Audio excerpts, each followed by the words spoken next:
I've been working on Zen on ARM since 1 year now.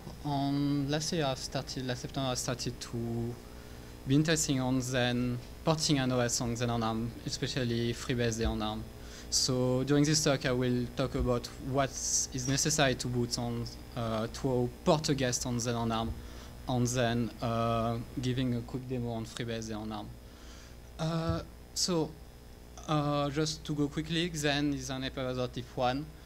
We currently support ARMv7 on ARMv8 with virtualization extensions. So ARMv7 for 32-bit and ARMv8 for 64-bit.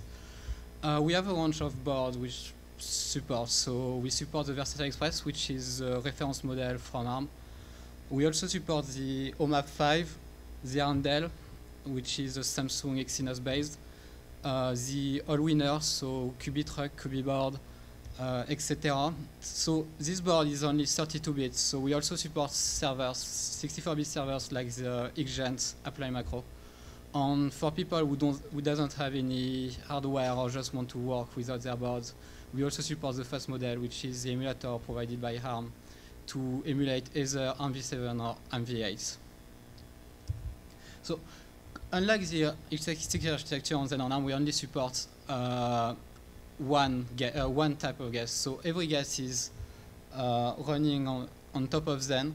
The main difference between so the page table, the interrupt on the gig controller, the timer is virtualized by the processor. So the processor has a full set of virtualizations. On the only things we use for PV protocol is for the network on the disk. So a guest will just start like, so if you want to run a guest on Zen on ARM, the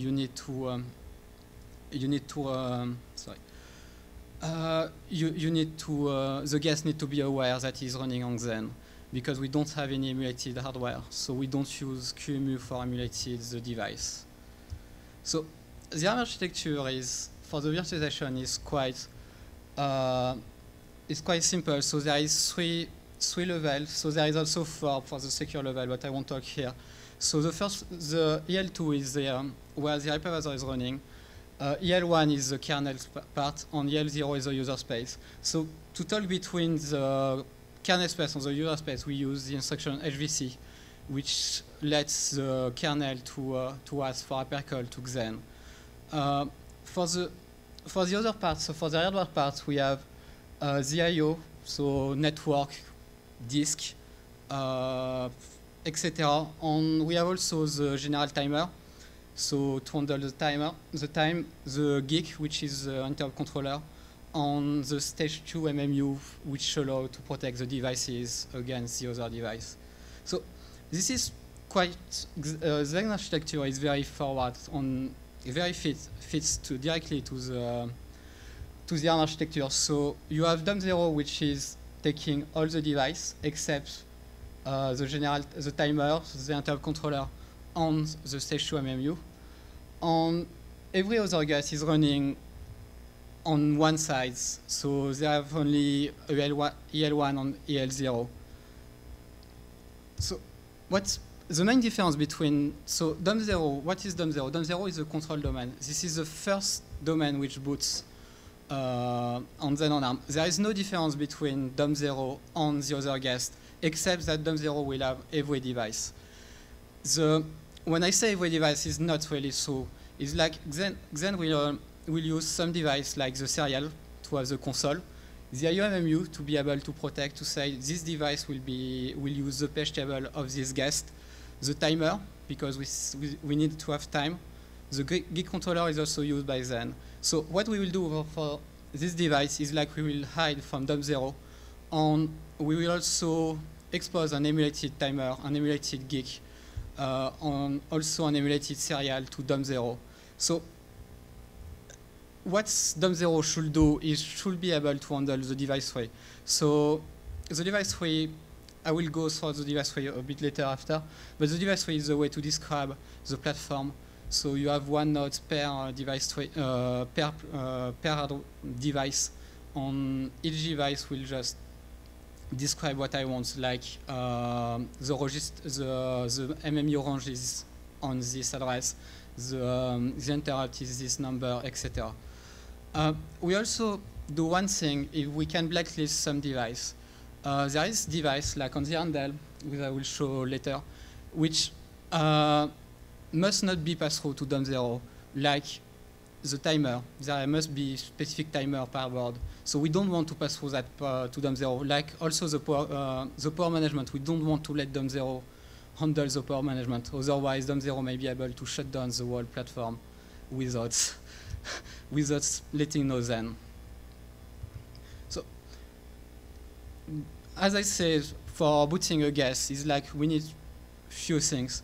The first thing is like we need to have a guest boot ABI. So the second thing is having a device-way support.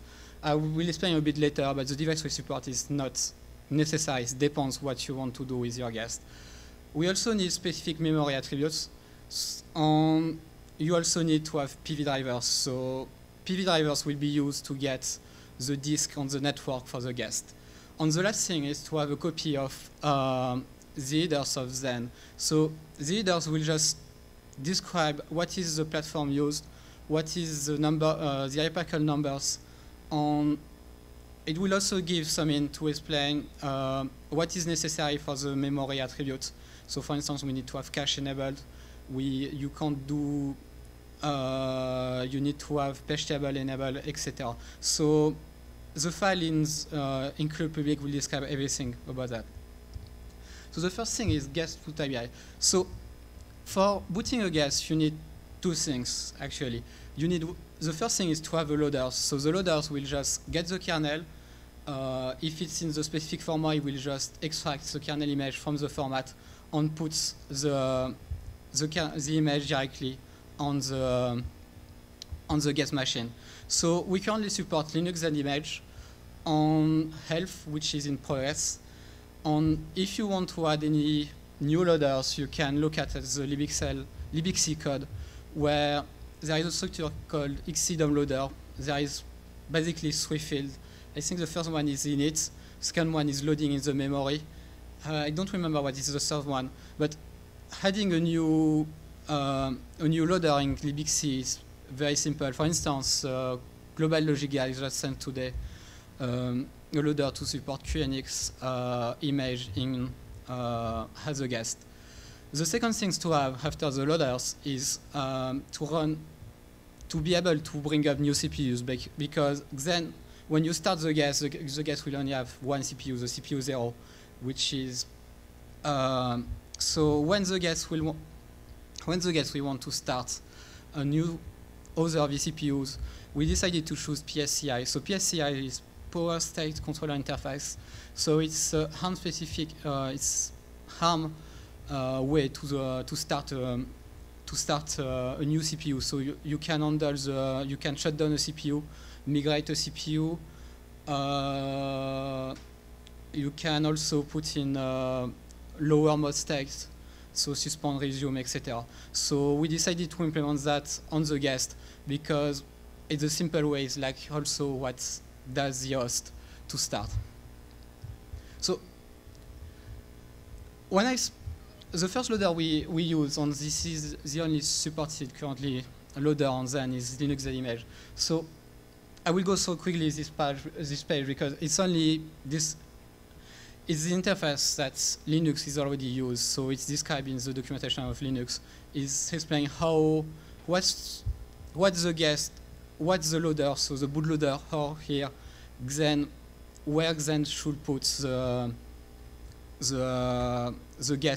kernel in the memory, and also what will be the state of the hardware when the guest will be loading. So for instance, we require that the kernel will be loaded as a 4K link address. We require also some value in the register. It's like, to go quickly on the ARM 32-bit, it's like we require 0 on the register 0. We require -1 on register 1, which was the machine ID, but as we support only device tray, we pass the device tray pointer to the register 2. On the ARM64, it's pretty much the same. It's like you pass the device tray address in X0, And for the other register from 1 to 4, we reserve, so it should be 0 for the moment. We also require, so the get will always start with MMU disabled, so there is no patch table. And the data cache will be disabled. For the inter-source cache, I think in Xen we disable the inter-source cache, but from the Linux ZImage protocol, the instruction cache should be in unknown state. So the bootloader can say, I want to disable or I want to enable by default the instruction cache. So I went quickly to so what is the device tree earlier. So this, as I said, the device tree is just a data structure. Each node describes the physical device. So for instance, this is the device tree. So this is a human readable device tree. So you will write your device tree, and then once it's written, you will just compile it with the DTC compiler, and it will create a binary which will be loaded by Xen, by the guest, etc. And there is a working group to standardize the device core binding. So binding is how to describe the hardware for a specific device. The device tree, so as I said, when you start a guest or when you start done zero, Xen will provide a device tree. So the tool stack in Xen will generate a device tree based on your configuration file. So when you start a new guest, you will have a configuration file with the number of CPUs, the memory, so the amount of memory you want to add, on few other things. And then we'll add new things like the timer on the gig controller to say, I want to put the gig controller will be on this space, and the interrupt for the timer will be this IRQ number. So what the device tree contain on Xen is the number of CPU, the memory, the timer, the gig, the hypervisor node. So the hypervisor node is describing everything related to Xen. So Xen will use, for instance, for the event channel an interrupt. So we will say the event channel interrupt will be the number actually 31 in the device tree. And we will also describe the PSCI, so I said previously, is the way to start a new guest. So for instance, here you can see, so the children node here will just get the we just get the Linux command line. Here you have the number of CPUs, so I've decided to have 2 CPUs. This is the PSCI node, which describes how to start a CPU, to power down a CPU. This is the memory, so it will describe what is the start of the memory and what is the size of the memory. So the first two cells is the start of the memory, and the 2 second cells is the number, the size of the RAM. So this is the gig, the timer, and the last part, which I say is the hypervisor. So we say that we are compatible on Xen. So we will always have the last compatible string. The first one may change if we decide to bump the interface of the hypervisor. And here we will describe, so the regs register is used to describe the count tables. So we have a space in the memory, and the guest will be able to use this space to set up the count tables. And the last one is, as I said, it's the event channel interrupt. So there will be always one interrupt for the moment on this field. So if you want, so some operating systems may not have device tree. Some will have device tree. If you want to support only one Xen, like you are on an embedded software, an embedded platform, and you don't want to add support for device tree because it may be complicated, and it means adding a lot of code in the operating system. So what you can do is you can say, I want to run this operating system only on this version of Xen. So you can, for instance, say, I will target Xen 4.4, and you will explain you will say the memory will be always there. The amount of memory will be always that.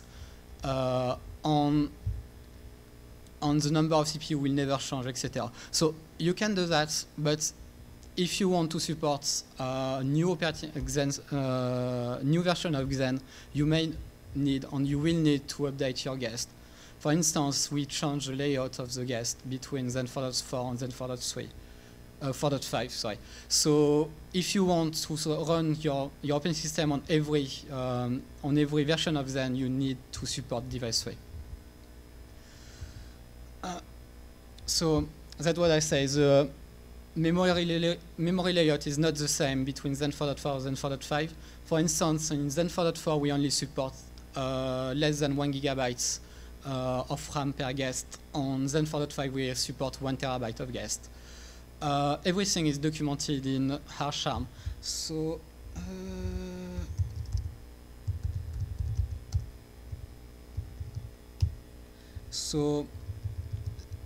this file will describe everything about the ARM architecture. And at the end of this file, we will also describe what is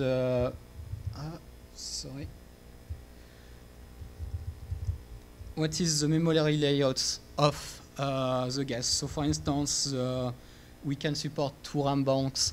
The first RAM bank is at 3 GB, 1 GB. The second RAM bank is at 8 GB, etc. So if you want to support, if you don't want to support device 3, you can use this this value on your guest, but you won't be able to run on different Xen versions. Yes.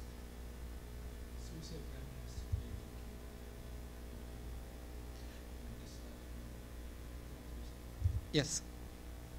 We have to. We always sorry. The guest can always assume there is one bank under 4 GB. So we are able to support short descriptor page tables, which is only supported 32-bit address. This is on a guest. So for DOM0, we always pass what is done on the device 3. So if you want to, we are able to support MMU-less device guest, but if you disable the MMU on the cache, you won't be able to use the hypercall, because Xen will always map the memory when you issue an hypercall with cache enabled. So write through or write back. And if you don't enable the cache, you may have co-option between the guest on Xen, and for instance, if you want to print something on the console, you may never see what you wanted to print. There is also some restriction with MMU enabled. The first thing is we will only support 3 GB for short descriptors. So if you want to support more than 3 GB on your guest, you need to add support for LPAE, which supports up to 40 bytes address on 32-bit, on 48, on 64 bits. On the memory, it should be write through or write back. If you don't do that, again, you may not be able to talk with another guest via PV protocol or via to Xen via the hypercall. So on the memory setup, the device tray setup, on the guest, you decide to boot your guest. You will have one thing to do with adding PV protocol. So the PV protocol is just a ring where the front end, so the front end is inside the guest, and the back end is inside DOM0 or a driver domain. So they will write inside the same page. The page is shared between the guest and the guest on the back end. On if you once you have done the PV protocol is based on the HVC instruction. So as I said before, the HVC instruction is made to call to issue like a syscall to the hypervisor and saying, I want to write on my console, I want to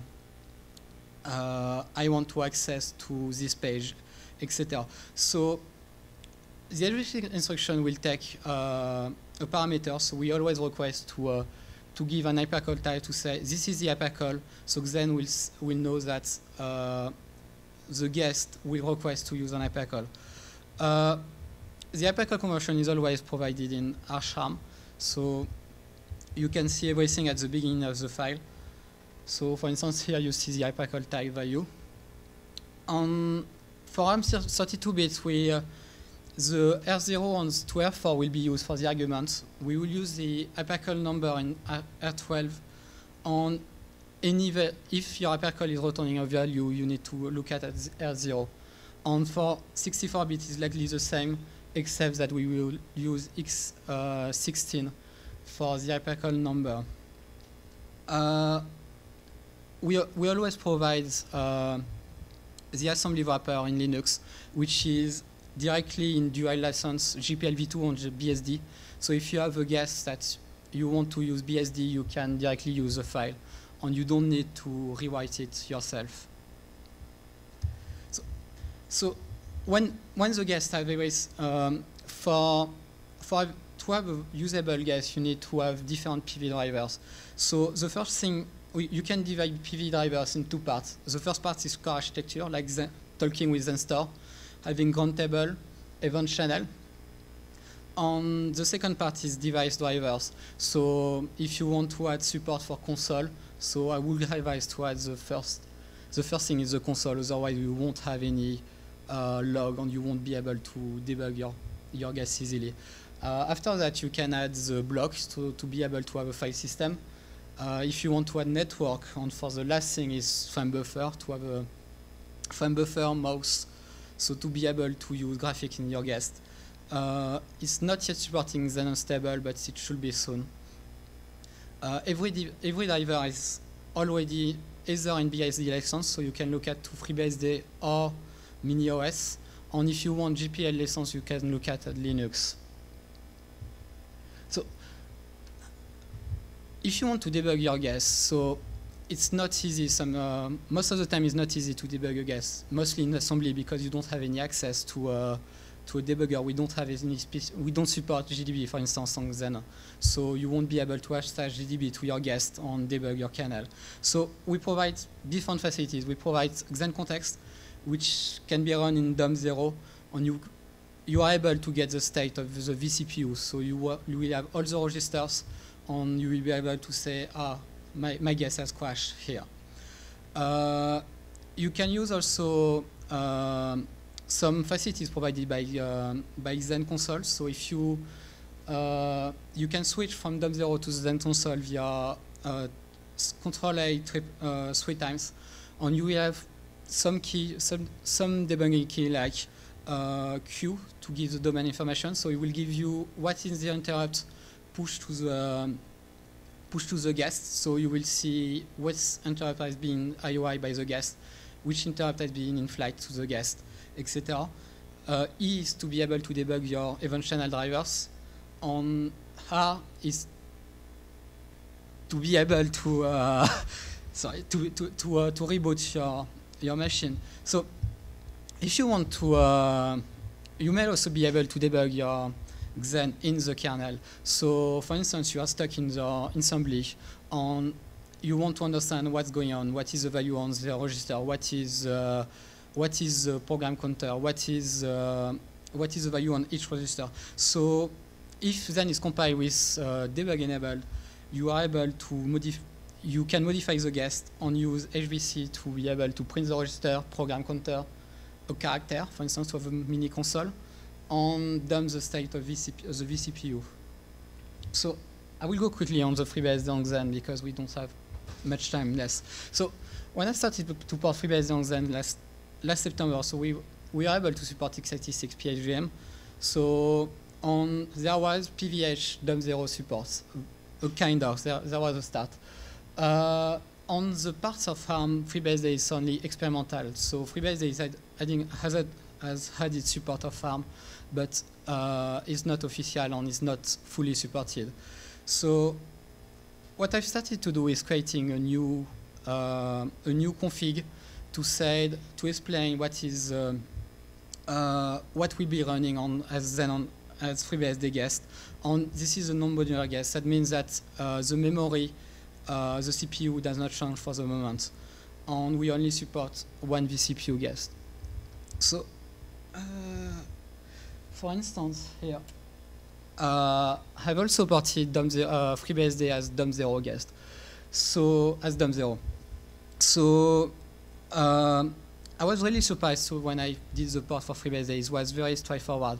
Adding a support for Xenon ARM is like 1,000 line, because there is most of the thing is described in the device tree.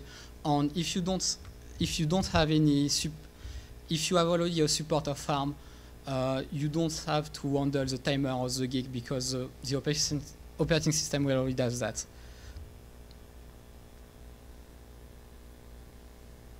So it's loading the kernel.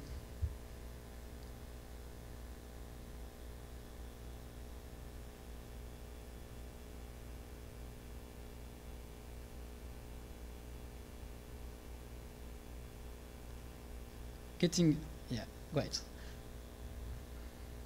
So as you can see, it's loading the FreeBSD kernel,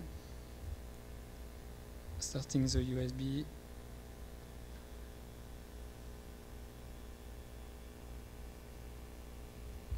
Getting the network.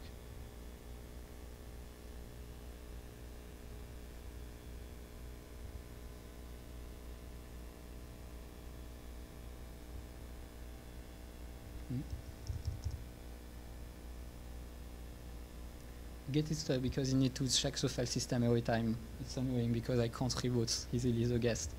DOM0 every time.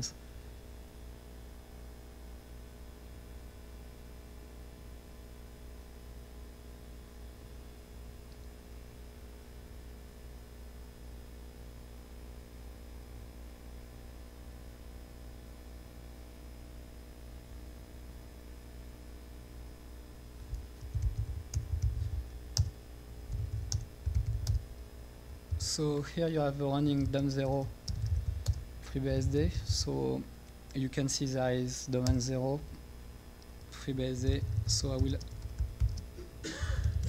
I will mount the guest rootfs. So I chose to start the Linux guest because I didn't have time to put the rootfs for the FreeBSD. So as you can see, you are able to use the guest without any issue.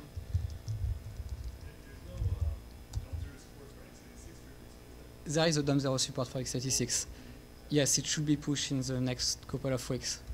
So most of my work has been based on the DOM0 PVH supports. I've only added the ARM bits.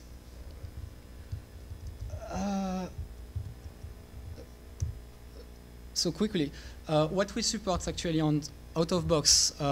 So what we currently support as operating system is Linux. So you are able to use Linux upstream to run your as guest on DOM0, and we also support since a couple of days Mirage OS as upstream. So you are able to clone the Git on compiling and use as a guest. For the future support, we will have FreeBSD, Erica OS, FreeRTOS. There will be a talk in a couple of hours. On any other guest, you can add your guest as you want, QNX, etc. So if you have any question, you can use ZenDevel or Zen user mailing list, and we have also an IRC channel on Zen ARM on Freenode. Any questions?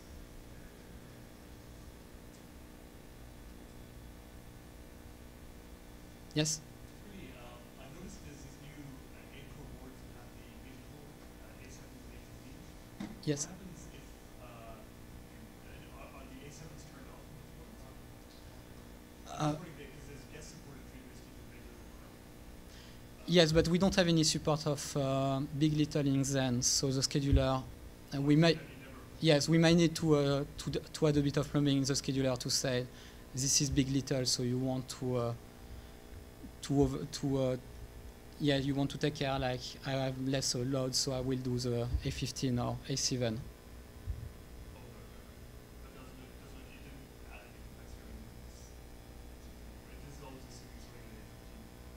Yes. Ça fait des factures. Yeah.